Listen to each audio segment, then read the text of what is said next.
Many parents intuitively know the importance of play in children's development, but despite its many benefits, they rarely associate play with learning.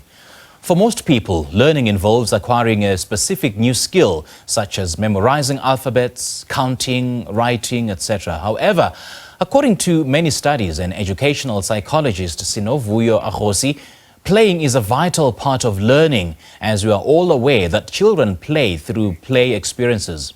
She joins us now in studio to share more. Sinovuyo, thanks for joining us. Good morning. Good morning. Thank you for having me. How can we best encourage communities to engage in such initiatives to ensure their children's development? So we are, as SASCO, are saying that parents, teachers and schools should engage and allow children to play. That is narrative play, child-directed play and just free play, whether it's in the playground or at home. Just creating an environment where children can express themselves through play and in this way. Yeah, sure. We know the importance of playing because it boosts children's confidence and, it makes them feel loved and appreciated. And in the long run, they are happy children. But what are the types of playing that we should, consider or take into consideration? Yes. So in South Africa, we've got lots of interesting ways that we've seen children over the years play, and specifically around playing indigenous games outside. And then there are plays that are associated with children being imaginative and creative, house, and that type of thing. And then there's play that is associated with specific games and specific tools that are, whether it's digital or physical toy items that they use to play. And so we're saying all of these must be encouraged and children must have access to facilities, whether it's outside or indoors, to allow them to play. Yeah, we'll talk about the facilities in just a moment. But in terms of learning, how then should we maximize on the learning aspect of playing? Yeah. We're saying that, as SASCO sees, Susanna, that children show themselves and their abilities through playing. This is, like I said, being creative and imaginative, but also these playing and aspects of development are gradually developed through their ability to express themselves, so language and things like cognitive ability, their ability to associate their life experiences and display them through play, which is psychologically beneficial in the long run. You did mention that it's important that children have proper facilities to play. So what about those areas and places which don't necessarily have proper playgrounds? I'm going to make an example of the Joburg CBD, so where so many families live in apartments, in high-rise buildings where there's no proper facilities. Yeah. So we're calling on public and private sector to band with us in this mission. As SASCO, we are putting out over 1,000 playgrounds in the next couple of years, and we're saying that children in the rural and suburban areas should have access to facilities where they can move their bodies and display their abilities through play. We're encouraging parents to also use whatever they have in the spaces that they find themselves in to encourage children to play, whether it's indoors or outdoors. You've just made an appeal to corporate to help you find specific playgrounds for children. So how can they help in this particular instance? Yeah.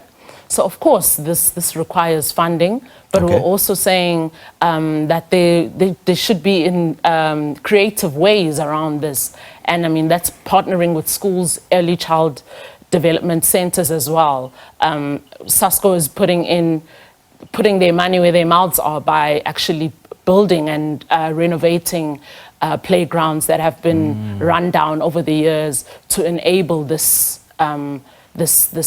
development to be a reality for children in all sorts of backgrounds. Yeah. What does SASCO Siyasizana do? What are some of the programs that you guys are involved in? So today we're mainly speaking about the Play Better campaign. That's speaking to this idea of allowing children to play and express themselves in order to enhance their development over the long run, cognitively, emotionally and psychologically. that's trying to reach close to 5 million children in different ways through the Sasko Siyasizana campaign. Yeah, and what positive changes can be expected from a child if they engage in such initiatives? I mean, there's powerful research around how children who play and express themselves in this way function in the classroom. Of course, what they do in the playground, around negotiating, who's playing next, problem solving, and like I said, creativity really enhances their ability to contribute in maths and numeracy and literacy lessons, as well as their physical body is enhanced, and the development of the body and the stature is enhanced by them moving their bodies through play.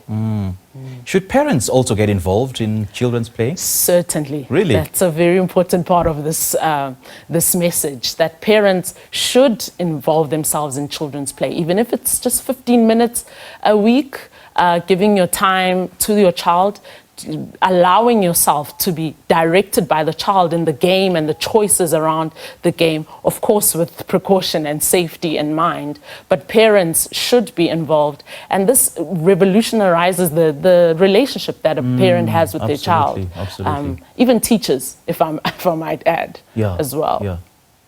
And I suppose it's very important to instill the principles of time management in children, because children should know that they shouldn't play all day and all night. So how then do we allocate the necessary times for playing in children and and ensuring that they are not too unhappy about such allocation? Yeah.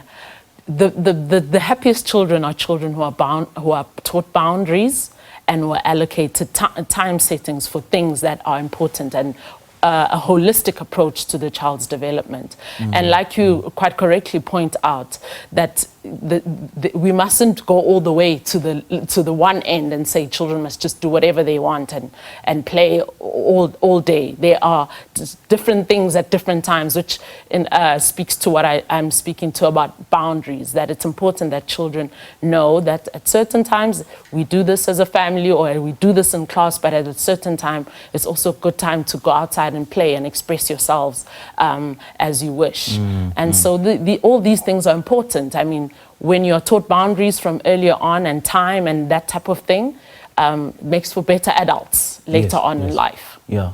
And playing as kids is so much fun, eh? Certainly is. All right.